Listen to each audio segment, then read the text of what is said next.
Software है जो आपके फोन में भी चलेगा। बहुत सारे लोग फोन में पिक्सल है, पिक्सल आर्ट इस्तेमाल करते हैं जो आज पैसा मांगता है, लेकिन कैनवा ऑनलाइन फ्री सॉफ्टवेयर है जो आप मोबाइल में भी इस्तेमाल कर सकते हैं, लैपटॉप, कंप्यूटर, किसी चीज में इस्तेमाल कर सकते हैं और आसानी से इसको बना सकते हैं।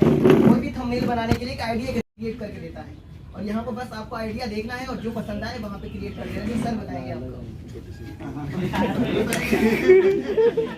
नहीं, एक्चुअली ये लैपटॉप मेरा है और थोड़ा हाथ जमने का इशू होता है ना, तो but I will be helping you. Session Arun का है ये, मैं बस मदद कर रहा हूँ। तो कैनवा जो है, आप में से कितने लोग कैनवा के बारे में जानते हैं? सबसे पहले बैकग्राउंड लेते हैं। ले ले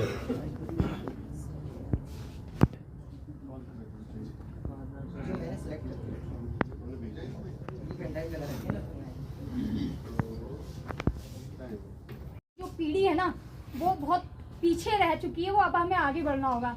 तो वो चीज़ों को लेकर के बहुत चीज़ें मैंने देखी हैं। आपको लग रहा होगा कि इतना सारा कुछ फेंक रही है या इतनी छोटी है, इतना छोटी हूँ ना तो इसलिए सब बोलते हैं कि छोटी है, तो इतना कहाँ से इसके पास है। मैं अपनी तारीफ नहीं कर रही हूँ, लेकिन मैंने बहुत कुछ सीख लिया है इतनी सी लाइफ में अपने, और बाकी सर से सीखने को मिल ही रहा है अभी भी। Thank you so much. अच्छा लगा आपसे। रतन सर, क्या हो रहा है तुम्हें? हमारी है जिस हक को तरसता था समाज मेरा, वो हक भी कलम ने दिलाई है। इस कलम का मूल्य चुका दो, बाबा साहब का सपना सजा दो। जिंदगी के पन्ने पन्ने में स्याही तुम हर रोज लगा लो, हर कलम की नोक पर अपना तुम अधिकार लिख डालो। नारी अब कमजोर नहीं तुम, हाथों में बस कलम उठा लो। अपमान का बोझ नहीं, सम्मान की पगड़ी सर पे बांधो। हाथ में मजबूरी की बेड़ी नहीं, जिम्मेदारी का बंधन बांधो। बाबा साहब का दिया हो उपहार है, अब हाथों में मेरी चमकती कलम की धार है। जय भीम। जय भीम, बहुत बढ़िया। और आप भी अगर कुछ सुनाना चाहें जो बहुत छोटा हो, बहुत बड़ा ना हो, एक और क्या करते हैं, बाकी तो बाद में खाने पे ज्ञान लेंगे आपसे। बहुत स्वागत है आपका। कहाँ से है, क्या नाम है? मैं प्रफुल्ल भालेराव नागपुर से आया हूँ। आवाज़ देंगे। आवाज़ इंडिया टीवी से। ये माइक आपको मैं दे रहा हूँ, अपने बारे में बताएं। नमो बुद्धाय, जय भीम साथियों। क्रांतिकारी इस मूवमेंट के मेन स्ट्रीम मीडिया के साथियों, मैं नागपुर से आया हूँ और आवाज़ इंडिया टीवी चैनल ये यूट्यूब पे भी है, साथ ही साथ ये लोगों के घरों पे भी पहुँचता है। जैसा यूसीएन केबल है, जीटीपीएल है, सिटी केबल है, फिर आरसीएन है, जैसा यहाँ हैथवे केबल है। तो हम लोग नागपुर से गुजरात, इधर हैदराबाद और साथ ही साथ मध्य भारत को हम लोग कवर करते हैं। और साथ ही साथ हम लोग राष्ट्रवाद के जितने भी मुद्दे हैं, जैसा नागरिकों से जुड़े जितने भी मुद्दे हैं, और हमारे कंटेंट में जैसा हम सीरियल पे भी काम करते हैं, जैसा जिंदगी का साथ निभाते चला, बिजनेस टॉक, उसी के साथ साथ हम बेटियां सावित्री की, ऐसे आपको यूट्यूब पे हमारे काफ़ी हरियाणा के ज़्यादा लोग हैं और ये जो स्थान है बड़ा ऐतिहासिक स्थान है। रतनलाल जी से हमें प्रेरणा मिली। हर समय सभ्यता के साथ, शोषकों के साथ लड़ेगा, इसलिए जितने लोग यहाँ पे आए हैं ये सब सेनापति हैं, वॉरियर, सेनापति, सिपाही नहीं। तो लंबी तैयारी। आप सबको मुबारक। तो मैं तहे दिल से धन्यवाद करती हूँ सुमित जी का कि उन्होंने ये सुनहरा मौका दिया कि यहाँ पर जितने भी बहुजन यूट्यूबर्स हैं वो एक दूसरे से रूबरू हो। तो नमस्कार, मैं नीलम गौतम आप सबके सामने रूबरू हूँ, एनपी न्यूज़ की चीफ एडिटर और धम्पत इंडिया, क्योंकि मेरे 2 चैनल चलते हैं और दोनों ही बहुजन आइडियोलॉजी पे प्रॉपर रूप से चर्चा करते हैं। और खासकर मैं एक बात जरूर बताना चाहूँगी, क्योंकि मैंने पत्रकारिता जब की थी 2011 में, तो एक सपना था मेरा कि मैं कुछ हटकर करूं, और वही कारण है हटकर करने का कि मुझ पर 4-5 FIR हो चुकी हैं मनुवादियों की तरफ से। और ये देखिए, मैं अपनी सफलता मानती हूँ, मैं डरती नहीं, मैं सफलता मानती हूँ, क्योंकि जो लीक से हटकर चलता है इतिहास वही दर्ज करता है। तो मैंने सीखा है तमाम उन यूट्यूब चैनल के एडिटर्स हो या एंकर हो या जो भी इस फील्ड में काम कर रहे हैं, उनके जज्बों से सीखा है कि किस तरह से निष्पक्ष रूप से पत्रकारिता करनी चाहिए। मैंने दैनिक जागरण में भी काम किया काफी महीनों तक, मैंने पंजाब केसरी में भी काम किया, और यहाँ तक कि दिल्ली यूनिवर्सिटी का एक जो DCR में 90.4 मेगाहर्ट्ज चैनल चलता है, उस पर मैंने लगातार 5-6 महीने एज ए RJ वर्क किया था। और राजनीति का शुरू से मुझे शौक रहा, 2 चुनाव भी लड़े, एक विधानसभा का, एक निगम का। तो ये मेरी कुछ बातें थी जो आपके साथ में डिस्कस की, लेकिन लगा जी हाँ, मैं समता की सपोर्टर हूँ, मैं रोशनी रिपोर्टर हूँ। नमस्कार, मैं हूँ आपके साथ रोशनी और मेरा एक चैनल रोशनी की रिपोर्टिंग नाम से, और फिलहाल मैं दलित दस्तक में एज अ रिपोर्टर काम कर रही हूँ। अपने बारे में बताऊँ तो मेरी पढ़ाई जो है मेडिकल लाइन से हुई, बीएससी किया, diploma medical in lab technician, pathology भी चलाई। फिर उसके बाद मुझे लगा कि मिशन मूवमेंट में काम करना चाहिए, पत्रकारिता मैंने बेस्ट चुना और मेरी शुरुआत समता आवाज़ टीवी से हुई। मनोज सर को भी यहाँ पे मैं मनोज अंतानी सर को धन्यवाद देना चाहूँगी, उन्होंने मुझे माइक पकड़ना सिखाया और आज मैं पत्रकारिता फील्ड में 3 साल हो गए मुझे, 2019 से मैं कर रही हूँ। और बस इतना छोटा सा परिचय, क्योंकि समय कम है, ज़्यादा लोग हैं परिचय के लिए, तो आप सभी को सादर नमो बुधाय, जय हिंद। मेरा नाम अचला है और मैं फरुखाबाद से बिलोंग करती हूँ। मैंने थोड़ा बहुत जो कुछ सीखा है धाकड़ टीवी के साथ ही सीखा है। Thank you. नाम पुनीत गौतम है और समीक्षा संवाद टीवी चला रहा हूँ पिछले 3 साल हो गए। और समता आवाज़ टीवी, आवाज़ भारत, बोल 85 और धाकड़ टीवी के मार्गदर्शन से आज समीक्षा संवाद टीवी में चला रहा हूँ। 2 साल हो गए। Thank you. Thank you. हिम्मत बढ़ाएं, ज़्यादा कुछ नहीं कहना चाहूँगा। और ये कार्यक्रम हुआ उसके लिए सुमित भाई को बहुत बहुत आभार। और ऐसे कार्यक्रम होने चाहिए, तमाम लोगों के मतभेद हैं, आपके मतभेद हैं, वो बताएं और यहाँ पर चलाता हूँ धाकड़ टीवी, जिसकी शुरुआत मैंने किया था 2 साल पहले। इससे पहले मुझको टेक्निकल चीज़ों में काफ़ी इंटरेस्ट था, जैसे वीडियो एडिटिंग करना, ग्राफिक्स बनाना, इन सारी चीज़ों में। तो मैं यहाँ पर एडिटिंग करने के तौर पे दिल्ली में आया था। तो मैं 3 सालों तक बैठ के बहुत सारे वक्ताओं की वीडियो देखता था, सुनता था, एडिट करता था। आप लोग कोई वीडियो देखते होंगे तो 10 मिनट की वीडियो होगी तो 3-4 मिनट देखने के बाद उसे हटा देते होंगे, लेकिन जब मैं एडिटिंग करता था तो मुझे पूरी की पूरी वीडियो देखनी होती थी। तो देखा जाए तो मैंने बहुत सारे वक्ताओं को बैठ के 3 साल तक सुना, लेकिन सुनते सुनते मेरे मन में भी ऐसे ही उत्पन्न होने लगी चीजें कि मैं भी कुछ कर सकता हूँ। लोग कोई गालियाँ दे रहा है, मेरा बॉस बोलते थे कि गालियाँ दे रहे, कट कर दो, हटाओ इसे, छोड़ो वगैरह वगैरह। फिर मैंने सोचा कि हमारा समाज सदियों से गाली सुनते आया है, कोई तो होना चाहिए नहीं गाली देने के लिए। फिर मैंने शुरुआत किया अपना YouTube चैनल और मेरी पहली वीडियो 1 मिलियन चली गई। फिर लोग मुझे पैसे देने लगे कि मुझे गालियाँ दो वगैरह वगैरह, गालियाँ देने के लिए लोग मुझे पैसे देने लगे। फिर लोगों को मेरी गालियाँ बहुत पसंद आने लगी और मैं चीज़ों को गालियाँ से ही शुरुआत करने लगा। फिर मुझे बाद में रियलाइज हुआ, मैं सुमित सर के घर गया तो सुमित सर ने मुझे बताया कि ये चीज़ गलत है। तो मुझे लगा कि सुमित सर मेरे साथ कुछ गलत कर रहे हैं। मुझे सुमित सर की बातों बहुत गुस्सा आया उस वक्त। सुमित सर मुझे डिमोटिवेट कर रहे हैं, क्योंकि सभी मेरी तारीफ कर रहे हैं कि तुम तो गालियाँ जबरदस्त देते हो, सुमित सर अलग ही बात कर रहे हैं। फिर जब मैं मेट्रो में बैठ के घर आ रहा था तब सोचा कि नहीं, गालियाँ दे के मैं उन लोगों तक पहुँच सकता हूँ जो सिर्फ हाई स्कूल इंटर पास होंगे और कम लेवल के लोग होंगे। तो मुझे और लोगों तक जाना था। तो सुमित सर की बात सोच के मैंने गालियाँ देना बंद कर दिया और आज भी चला रहा हूँ धाकड़ टीवी में।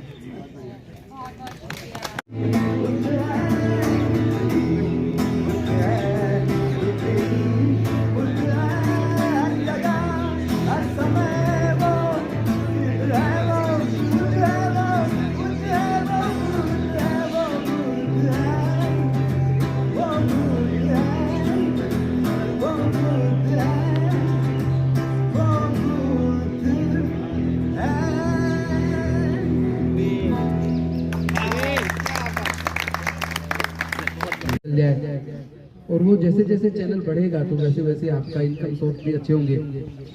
लेकिन इसके साथ साथ केवल उसके भरोसे ना रहें, हमारे लोग की जिम्मेदारी बनती है, जो लोग थोड़े सक्षम हैं, सही आगे बढ़ पाए हैं, और वो केवल अपनी काबिलियत से नहीं बढ़े हैं। हमारा जो भी कुछ है, चाहे कोई मंत्री बन गए, चाहे राष्ट्रपति की कुर्सी तक पहुँच गए, चाहे प्रोफेसर बन गए, साइंटिस्ट बन गए, जज बन गए, कलेक्टर बन गए, इंजीनियर बन गए, MP, MLA मंत्री बन गए, जो कुछ भी बने सोच के देखो अकेले डॉक्टर बाबा साहब अम्बेडकर की कुर्बानी की वजह से बने हैं। क्योंकि हमारे पूर्वज तो काबिल थे लेकिन उनको मौका नहीं मिला, ये मौका बाबा साहब ने दिया। और आज मैं धन्यवाद करूंगा सुमित जी का, अशोक जी का, आपने मिलकर जो ये बहुजन यूट्यूबर्स की समिट रखी है। मैं समझता हूँ कि ये मील का पत्थर साबित होगा, हमारा अपना मीडिया तैयार करने में मददगार साबित होगा। मैं तो पूरे भारत की जनता से अपील करूंगा, और विशेष रूप से बहुजन समाज के लोगों से अपील करूंगा कि हमारे यूट्यूबर्स को सभी चैनलों को सब्सक्राइब कर लें। सबकी फॉलोइंग लाखों में ना हो बल्कि करोड़ों में। हमारी तो संख्या 40 करोड़ से ज़्यादा तो केवल दलित आदिवासी हैं, तो बहुजन की बात करें तो 110 करोड़ कम से कम है। अगर उनमें से 10% में भी अगर आपके चैनल्स को वो सब्सक्राइब कर लें और उस पर थोड़ा समय निकाल के देखें तो हमारे समाज की बात भी दूर तक जाएगी और हमारा मूवमेंट भी खड़ा होगा और हमारे चैनल्स के लिए इनकम का स्रोत भी। ये कि आप लोग इतने लोग चैनल चला रहे हैं, आप लोग एक साथ आके काम क्यों नहीं कर रहे? तो ये बड़ी चुनौती है। मैं कहता हूँ कि 10 लोग काम कर रहे हैं तो दिक्कत क्या है, 10 जगह से बात आ रही है तो दिक्कत क्या है? आप किसी एक चीज़ को पुश करेंगे अकेले तो शायद उतनी दूर तक ना ले जा सकें, लेकिन जब 10 लोग मिलकर पुश करते हैं तो एक जगह पहुंचती है और एक दबाव बनता है। एक चीज़ ये। दूसरी चीज़ एक और बात मैं कहना चाहूँगा कि जो लोग भी बहुत चिंतित होते हैं कि सारे यूट्यूबर्स एक ही जगह बैठ के काम करें, हम लोग तैयार हैं। मैं जितने लोग हैं उनके बिहाफ पे मैं कह रहा हूँ कि हम लोग तैयार हैं एक साथ काम करने के लिए। जो लोग भी वीडियो देख रहे हैं, रतन सर जो लोग, तो हम बेहतर ये कि हम रेफ़र कर सकते हैं। दूसरा, जैसे मैं वॉइस ओवर के लिए भी यूज़ करता हूँ। एक चीज़ और मैं कहना चाहूँगा, माइक का भी बहुत बड़ा रोल हो जाता है कई बार कि आपके पास माइक कौन सा है। सब फील्ड में रिपोर्टिंग कर रहे हैं तो आपके पास जो माइक होगा आप करेंगे, आपकी मजबूरी है। फील्ड में तो आपके पास जो हो आप कर सकते हैं, लेकिन अगर आप कोई डॉक्यूमेंट्री फॉर्मेट में रिपोर्ट कर रहे हैं तो आपकी कोशिश रहनी चाहिए कि आपके पास अच्छे कंडेंसर माइक हो, क्योंकि जो भी वॉइस ओवर आर्टिस्ट होते हैं वो सब कंडेंसर माइक ही यूज़ करते हैं और आपकी जो फ्रीक्वेंसी होती है आपकी वॉइस की, उसकी जो रिचनेस होती है वो एक कंडेंसर माइक ही कैप्चर कर सकता है। तो बहुत लोग कंडेंसर माइक यूज़ करते हैं। इवन आई थिंक अंजुल ने जो लगा रखा था, शॉटगन माइक जो लगा रखा था अपने आईफोन के साथ, वो भी एक कंडेंसर माइक ही है रोड का। और इसके अलावा कुछ और टिप्स हैं, मैं नोट सी थी आपको बता देता हूँ।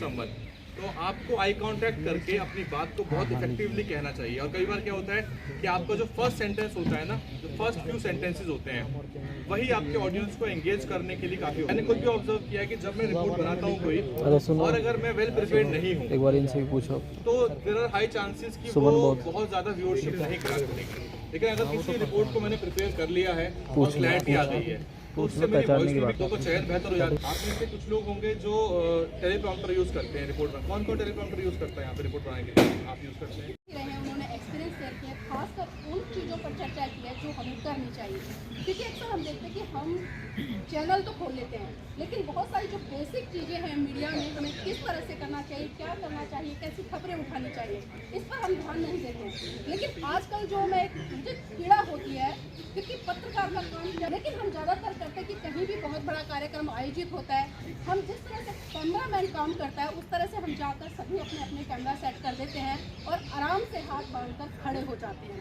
लेकिन पत्रकार की जब बात आती है तो पत्रकार हमेशा सवाल करता है, तभी वो पत्रकार कहलाता है। तो हमें ये सीखना पड़ेगा कि हम किस तरह से सामने वाले को काउंटर करें। अगर कोई हमारे फेवर में काम कर रहा है तो उस पर भी हमें सवाल करना चाहिए कि आप इस तरह के काम क्यों कर रहे हैं, कार्यक्रम कहाँ हो रहा है, कैसे हो रहा है। बहुत सारी चीज़ें, खासकर जब पत्रकारिता हम करते हैं, जिस तरह से कल एक उदाहरण बहुत अच्छे तरीके से पेश किया कि खबरें क्या होती हैं, हमें ये सोचना पड़ेगा कि सबसे पहले तो सबको हाय हेलो नमस्ते जय भीम सबको मौका दिया। खासकर धन्यवाद बबीता का माइक दिया, सुमित सर का जिन्होंने बुलाया है। और अच्छा है, मतलब मुझे लगता है कि ये बहुत बड़ी चीज़ थी हमारे लिए, मतलब छोटे शहरों से आना और दिल्ली में स्ट्रगल करना और फिर किसी टाइम ऐसा होना कि हम ऐसे जर्नलिस्ट के साथ मिल पा रहे हैं। तो मतलब बाकी जितने भी लोगों को मैंने देखा वो ओवरऑल सब दिल्ली से हैं। मैं अपनी फील्ड में जब भी जाती हूँ तो मैं इकलौती लड़की होती हूँ जो बाहर से आई हूँ। जिस टाइम हम लोगों ने, मैंने जर्नलिज्म का सपना देखा था, बहुत बड़ी बात थी क्योंकि पूरी फैमिली सपोर्ट नहीं करती थी, क्योंकि हमारे क्रिश्चियंस फैमिली में एक ही दो ही प्रोफेशन लड़कियों के लिए, एक तो नर्सिंग, दूसरा टीचिंग। तो आपको दोनों में से कोई एक चूज़ करना है कि आप करेंगे क्या। बट ठीक है, मेरी फैमिली थोड़ी लिबरल थी, थोड़ी पढ़ी लिखी थी, थोड़ा लड़कियों को लेकर पॉजिटिव थी। मेरी मम्मी वैसी थी कि उनको लगता था कि नहीं, लड़कियों को आगे बढ़ाना चाहिए। और एक ही बात बचपन से दिमाग में डाली थी कि कमाना है, किसी भी सिचुएशन में लड़की को फाइनेंशियली मतलब स्टेबल होना कि आप कमा पाए। तो उसमें टाइम लगा, मुझे फाइनेंशियली स्टेबल होने में टाइम लग गया। बट थैंक गॉड मैंने जो सपना देखा था उसको पूरा किया है। तो फिलहाल अभी मैं इस फील्ड का दौर ज़्यादा पुराना नहीं है, 2-3 साल मैंने फील्ड पे ज़्यादा काम किया, जब मैं अलग अलग सिटीज़ अलग अलग स्टेट गई हूँ। और उसके बाद पहले में और अब में बहुत डिफरेंस आया कि पहले जब हम लोग जॉब करते थे तो वो उनका परसेप्शन ऐसा नहीं था, ना ही हम लोग इस बारे में मैं बहुत ज़्यादा जानती थी। तो मूक नायक में काम करने के बाद एक चीज़ समझ में आई कि अच्छा मीडिया का एक ऐसा भी फेस है जहाँ पर बहुजन लोगों को या अल्पसंख्यकों को बहुत ज़्यादा तवज्जो नहीं दिया जाता, तो आपको उसकी आवाज़ बनना है, आपको वो मुद्दे उठाने हैं। यहाँ आने के बाद समझ में आया कि अच्छा महिलाओं में से भी दलित महिलाओं पे बात की जानी चाहिए ताकि हम उस पर काम कर सकें बात। तो सुंदरवन पे जब मैंने स्टोरीज़ की तो जितने भी लोगों ने स्टोरीज़ की उन्होंने सिर्फ ये स्टोरी की है कि सुंदरवन में जो है वो ह्यूमन ट्रैफिकिंग ज़्यादा हो रही है, बट उसमें से किसी ने ये नहीं बताया था कि ह्यूमन ट्रैफिकिंग भी किन की हो रही है, क्योंकि नंबर्स ऑफ दलित जो है वो सबसे ज़्यादा है और आदिवासी सबसे ज़्यादा है, उसके बाद मुस्लिम सबसे ज़्यादा है और मुस्लिम्स में भी दलित ज़्यादा है। तो इस बात तो ये जो सिनेरियो था ये तब पता चला मुझे जब मैं मूक नायक में काम करने लगी, तब चीज़ें समझ में आई कि हमें इस लेवल पे भी देखना है कि जो एट्रोसिटीज़ हो रही है वो किन के साथ हो रही है, जो बाकी चीज़ें भी हो रही है वो किन के साथ हो रही है। न्यूज़ तो आ रही है बट न्यूज़ में सब कैटेगरी तो हमें कहीं नहीं समझाई जा रही। तो ये मेरा एक्सपीरियंस था। बाकी वीडियो के बारे में मुझे बहुत आइडिया नहीं है क्योंकि मैं वीडियो वाले सेक्शन में थी भी नहीं। अब वो धीरे धीरे क्योंकि वो टाइम आता जा रहा है तो उसको बनना पड़ रहा है, इसलिए मैं उसमें थोड़ा थोड़ा प्रैक्टिस में आ गई हूँ पिछले 8-10 महीनों में। तो वीडियो वाले में नहीं, लेकिन रिटर्न में हाँ, मैं रिटर्न में मैंने काम किया है, लंबे टाइम से काम किया है, लंबे टाइम से लिख रही हूँ, तो उस पर मेरी पकड़ ठीक ठाक मतलब अब धीरे धीरे हो गई क्योंकि हम लोग लिखने में ज़्यादा भरोसा कर रही थी। मैं जॉब भी वही चाहिए थी तो मूक नायक में प्लीज़ वो काम भी मिल गया था मुझे कि लिखने के लिए काम मिल जाए। बाकी एक चीज़ हाँ ठीक है कि हमने सबने महिलाओं की बात की है कि महिलाओं कम है, कम आ रही हैं। कल मैम की बात मुझे बहुत अच्छी और ये क्या काम करती है, तो वहाँ से मेरी नौकरी धीरे धीरे लगी। बट हाँ, लेकिन ये चीज़ है कि उस लड़की को एंकरिंग मिली वहाँ पर, लेकिन ज़्यादा टाइम नहीं, लेकिन मिला। तो हमारे बीच अजरा भी है। अभी मैं इंट्रोड्यूस कराऊंगा Babita. Thank you so much. ये तो रिकॉर्ड होना चाहिए है और मेरा कैमरा संभालते हैं और इस पूरे इवेंट में आप कल से देख रहे होंगे जो साथी हैं, क्योंकि बहुत छोटी टीम है हमारी, कुल मिला के 3 लोग हैं टीम में। जो लोग हैं वो कुछ फ्रीलांसर्स हैं हमारी टीम में, और इस पूरे कैंप जो है मुझे अलग अलग दुकानों पे नई सड़क पे की नोटपैड और पेन खरीदने हैं और किनारी बाजार पे कि कुछ डेकोरेशन का सामान खरीदना है। तो बहुत मेहनत की, बहुत बहुत शुक्रिया आपने इस कार्यक्रम में हमारी मदद की। और बाकी हमारे जो टीम के साथी हैं, आशीष कटारिया एक बार आ जाओ, फोटो तो तुम्हें लेना है। टीम के साथी हैं और हमारा कैमरा और ड्रोन ऑपरेट करते हैं और आज दिन भर हैं। बहुत बहुत शुक्रिया आशीष आपका कि आपने बहुत मेहनत की, बहुत बहुत आभार। और जो अच्छी फ़ोटो आएंगी वो आशीष को थैंक यू बोलिएगा और जिसके फ़ोटो ख़राब आएंगे वो इसे डांटिएगा। साथी हमारे साथ जुड़ें और ये कार्यक्रम हम हमेशा इसी तरीके से करते रहें और हम इस जो यूट्यूबर मीट है इसको हम अपना एक ऐसा उत्सव बनाएं कि हम सिर्फ पत्रकार नहीं बल्कि जो भी यूट्यूब पर अपना काम कर रहे हैं उनके काम को सेलिब्रेट कर सकें, एक दूसरे के साथ कोलैबोरेशंस कर सकें और हम कुछ बेहतर कर सकें। यही हमारा मकसद है। एक आदमी को भी फायदा हुआ है तो मैं समझता हूँ कि हमारा ये पूरी मेहनत कामयाब है, उसको ज़रूर इस बात का फल मिलेगा, वो कुछ अपने काम में बेहतर करेगा, क्वालिटी इंप्रूवमेंट होगी। तो हम उसके लिए ही कम से कम एक आदमी के लिए इवेंट कर रहे थे, मैं ऐसा मान के चल रहा हूँ। तो बहुत बहुत शुक्रिया आप सबका इस इवेंट को कामयाब बनाने के लिए। उसके बाद डॉक्टर रतन लाल हैं, मैं चाहूँगा इसको क्लोज करें, फिर हमारी परफॉर्मेंस होगी और फिर जिन बच्चों को सर्टिफिकेट मिलने हैं उनका हम सर्टिफिकेशन करेंगे। ब्लर हो गया सर्टिफिकेट भी हम लोगों ने बनवा दिया, अध्यापक शाह ने बहुत अच्छे हैंडराइटिंग से बनाया है तो वो भी डिस्ट्रीब्यूट करेंगे और फिर परफॉर्मेंस के बाद आप लोग सब वापस आ सकते हैं खाना खा के, फिर मिलेंगे। या साइन तो सबसे पहले तो मैं सुमीत का बहुत शुक्रिया अदा करना चाहूँगा कि इतने बड़े लेवल पे चीज़ों को मैनेज करना बहुत मुश्किल हो जाता है और जिस तरीके से मैनेज हुई हैं चीज़ें बहुत ही सराहनीय है। हम लोग हमेशा कमी निकालने में रहते हैं कि ये नहीं हुआ, वो नहीं हुआ, लेकिन ये सारी चीज़ करना बहुत मुश्किल होता है और मुझे लगता है कि कमी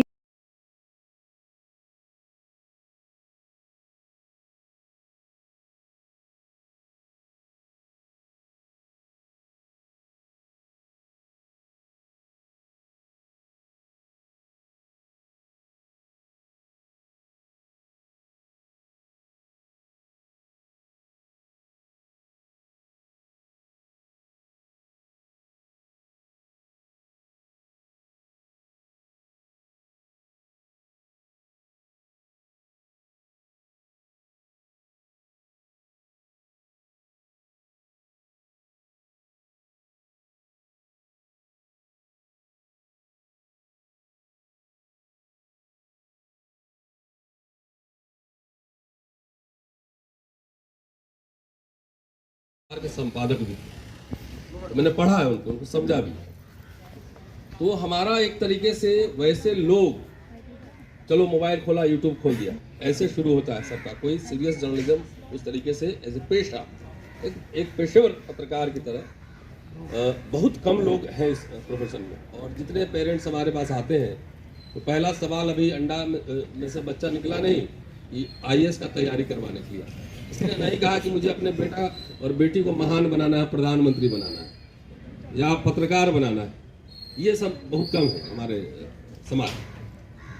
तो इसलिए इन विपरीत परिस्थितियों के लिए जिस तरह से आप काम करते हैं, आप सब बधाई के पात्र हैं। और जैसे भी है, मास्टर हूँ तो भाषण देने की आदत है। कुछ राय मैं जरूर दूँ कि बगैर पढ़े हुए कंटेंट को नाचे बाबा की टीम, जय जय भीम, जय जय भीम, जय जय भीम, जय जय भीम, जय जय भीम, जय जय भीम, जय जय भीम, जय जय भीम। कह गए बाबा साहब तुमको ब्राह्मणवाद मिटाना है, कह गए बाबा साहब तुमको ब्राह्मणवाद मिटाना है। संघर्षों की राहों पर चलकर तुमको दिखलाना है, संघर्षों की राहों पर चलकर तुमको दिखलाना है।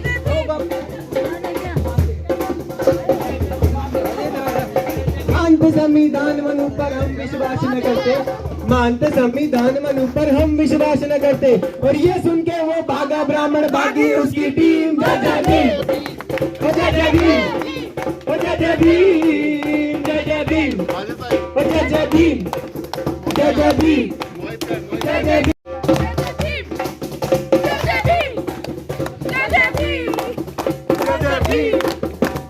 फातिमा फूल जंझारी आदर्श हमारे हैं, फातिमा फूल जंझारी आदर्श हमारे हैं। बिरसा पेरियार, अशोका और रविदास हमारे हैं, बिरसा पेरियार, अशोका और रविदास हमारे हैं।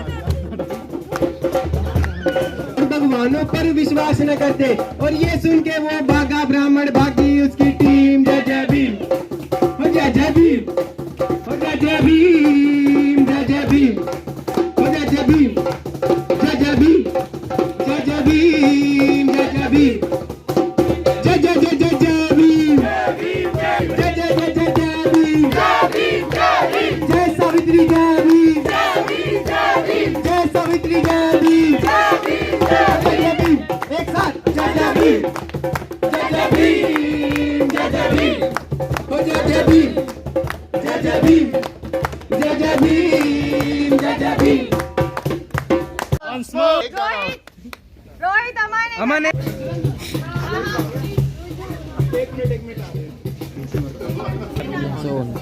ऑन करिए, ऑन ऑन।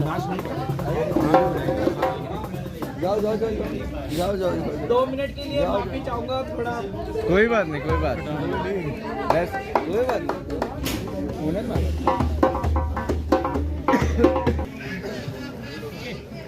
जोगीरा सारा रा रा, जोगीरा सारा रा रा, जोगीरा सारा रा रा, जोगीरा सारा रा रा, हे जोगीरा सारा रा रा, जोगीरा सारा रा रा, जोगीरा सारा रा रा, जोगीरा सारा रा रा। नई शिक्षा नीति का नया बना कानून, नई शिक्षा नीति का नया बना कानून।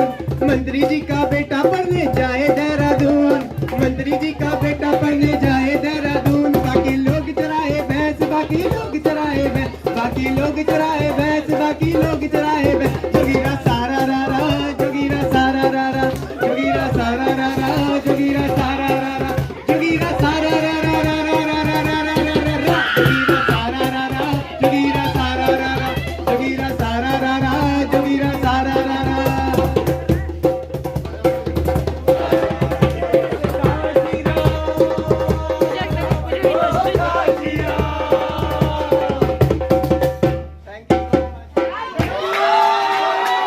भीम, बहुत अच्छा लगा कि हमारे को द न्यूज़ बिग और तमाम साहिल भाई हैं और रतनलाल जी है, डॉक्टर रतनलाल जी, और तमाम सुमित चौहान भाई हैं, सब ने हमारे को बुलाया, बहुत अच्छा लगा।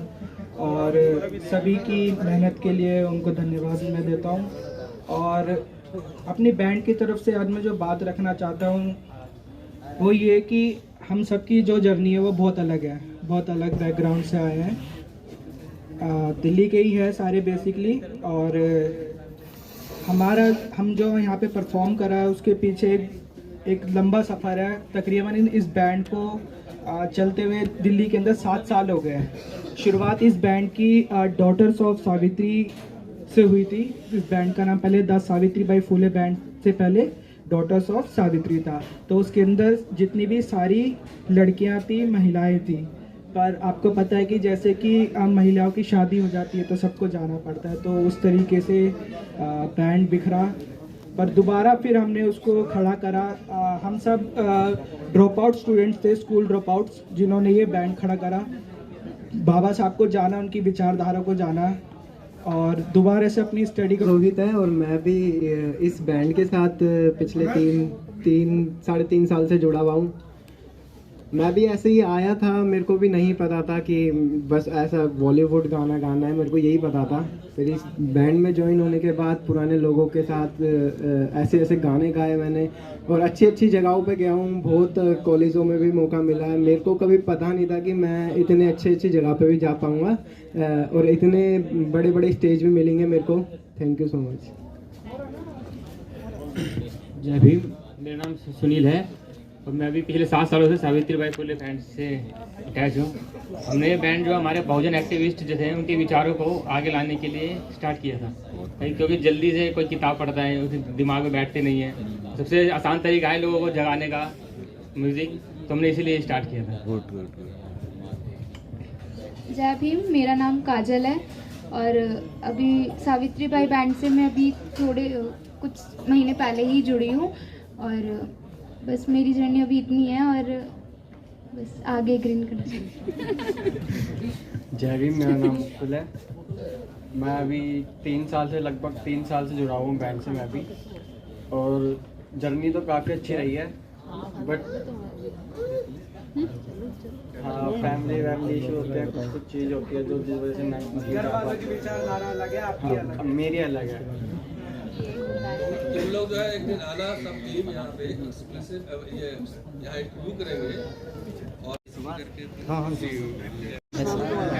और वो रोशनी कुमार का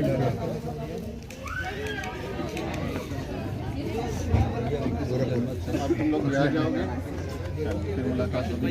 thank you for coming. I hope कि आप लोगों को मजा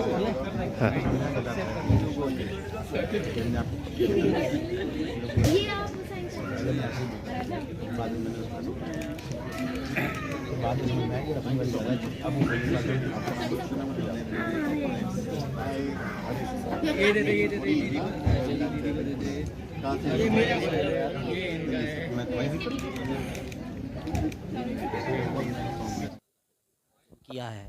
तो सर कैसे संसाधन को आपने जुटाया कि मतलब ये बड़ा मेरे दिल को छू लेने वाला सवाल है। इसमें अपने पॉकेट इसमें हमने कोई रजिस्ट्रेशन शुल्क नहीं रखा था कि जो लोग बाहर से आ रहे हैं, क्योंकि हम आपको आने जाने का किराया नहीं दे रहे, आपके ठहरने का इंतज़ाम नहीं कर रहे, खाने पीने या बाकी यहाँ के डेकोरेशंस और तमाम इंतज़ाम हमने किए हैं। तो इसीलिए हमने शुल्क नहीं रखा, क्योंकि आपके लिए मुश्किल हो जाता है। बहुत सारे मेरे को पता है हमारे समाज के बच्चों के पास बहुत पैसा नहीं भी तो इतना, तो हमने जो है जितना हमारे बजट में था, न्यूज़वीक ने इसके लिए किसी से स्पॉन्सरशिप नहीं लिया है। किसी से हमने मदद के लिए ऐसा नहीं कहा कि आप इसमें मदद करें, कंट्रीब्यूट करें। एक हमारे पास जितनी हमारी मतलब पॉकेट अलाउ कर सकती थी वो हमने किया खुद से ही। वेन्यू जो है डॉक्टर रतन लाल ने हमको दे दिया, तो हमारा वेन्यू का पैसा थोड़ा बच गया। जो वेन्यू का हम लोगों को शायद 50,000 1 लाख रुपया किसी को देना पड़ता, तो वो थोड़ा बच गया। बाकी अरेंजमेंट्स मतलब जितना था उतना हो गया, ऐसे ही बस। Thank you so much.